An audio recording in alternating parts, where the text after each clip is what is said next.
વડોદરામાં છેલ્લા 2 દિવસમાં 38 નાગરિકોને કૂતરાએ કરડ્યા છે। છેલ્લા 6 મહિનામાં આ સૌથી મોટો આંકડો માનવામાં આવી રહ્યો છે।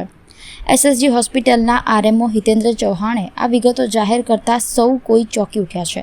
પરંતુ જ્યારે આ જ બાબત અંગે મહાનગરપાલિકાના આરોગ્ય વિભાગના અધિકારી ડૉક્ટર મુકેશ વૈદ્યને પૂછવામાં આવ્યું ત્યારે તેઓ પોતાના વિભાગના આવા મૂળભૂત માહિતી વિશે જ અજાણ દેખાયા। આથી લોકોમાં નારાજગી ફેલાઈ છે। કરોડો રૂપિયાનો ખર્ચ થવા છતાં ડોગ બાઇટિંગ સહિત કેટલીક બાબતે સ્પષ્ટ રેકોર્ડ ઉપલબ્ધ ન હોવાથી નાગરિકોની સુરક્ષા જોખમમાં મુકાઈ રહી છે। નિષ્ણાંતોનું માનવું છે કે આ ઘટના સિસ્ટમની પારદર્શિતા અને જવાબદારી અંગે ગંભીર પ્રશ્ન ઊભા કરે છે। સમયસર તેમાં સુધારાની જરૂરિયાત બની ચૂકી છે। એસએસજી હોસ્પિટલ વડોદરા ખાતે છેલ્લા 4 દિવસ દરમિયાન એનિમલ બાઇટના, જેમાં મોસ્ટલી કૂતરા કરડવાના બનાવો છે, એવા કુલ 70 કેસ નોંધાયેલા છે। આ બધા સ્વસ્થ છે, કોઈને વધારે પડતી ઈજા નથી।